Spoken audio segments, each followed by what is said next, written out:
सुदामा के साथ बातें करते हुए कब कृष्ण उनके पांव दबाने लगे ये सुदामा को पता ही नहीं चला। सुदामा सो चुके थे, किंतु कृष्ण अपनी ही सोचों में मगन उनके पांव दबाते हुए बचपन की बातें करते चले जा रहे थे कि तभी रुक्मिणी ने उनके कंधे पर हाथ रखा। कृष्ण ने चौंक कर पहले उन्हें देखा और फिर सुदामा को, फिर उनका आशय समझकर वहां से उठकर अपने कक्ष में चले आए। कृष्ण की ऐसी मगन अवस्था देखकर रुक्मिणी ने पूछा, स्वामी आज आपका व्यवहार बहुत ही विचित्र प्रतीत हो रहा है।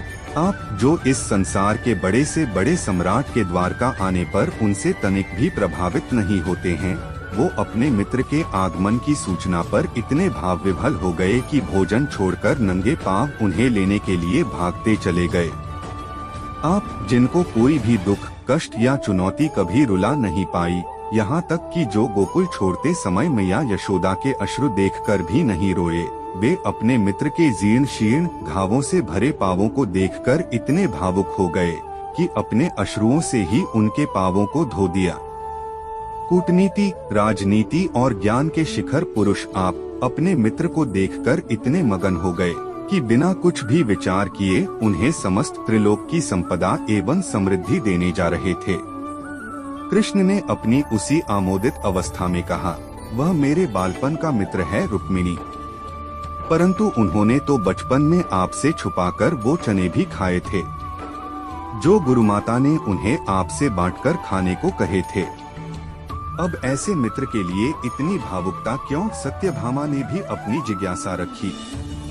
कृष्ण मुस्कुराए, सुदामा ने तो वह कार्य किया है सत्यभामा कि समस्त सृष्टि को उसका आभार मानना चाहिए।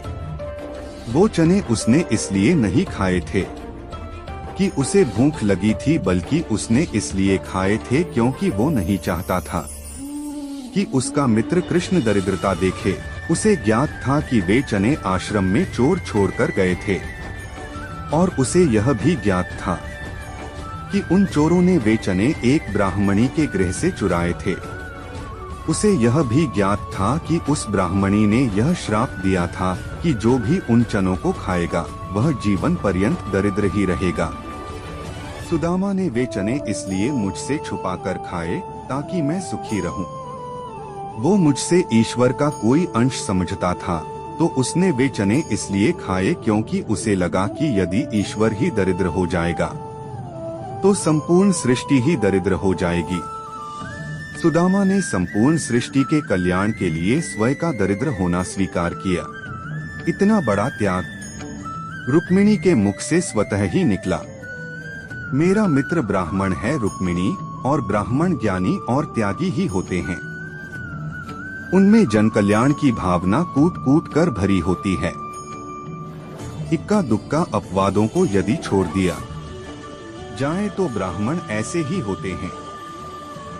अब तुम ही बताओ, ऐसे मित्र के लिए हृदय में प्रेम नहीं तो फिर क्या उत्पन्न होगा प्रिय?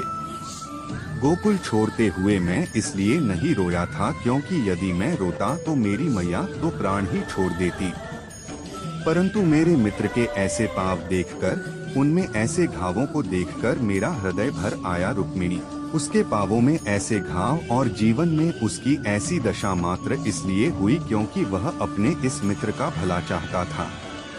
पता है रुक्मिणी, परिवार को छोड़कर किसी और ने कभी इस कृष्ण का इतना भला नहीं चाहा।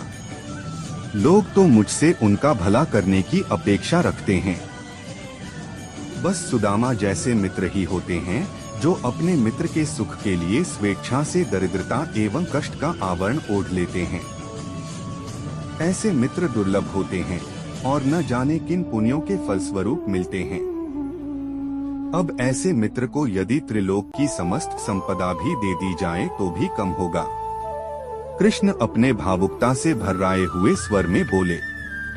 इधर कक्ष में समस्त रानियों के नेत्र सजल थे और उधर कक्ष के बाहर खड़े सुदामा के नेत्रों से गंगा यमुना बह रही थी।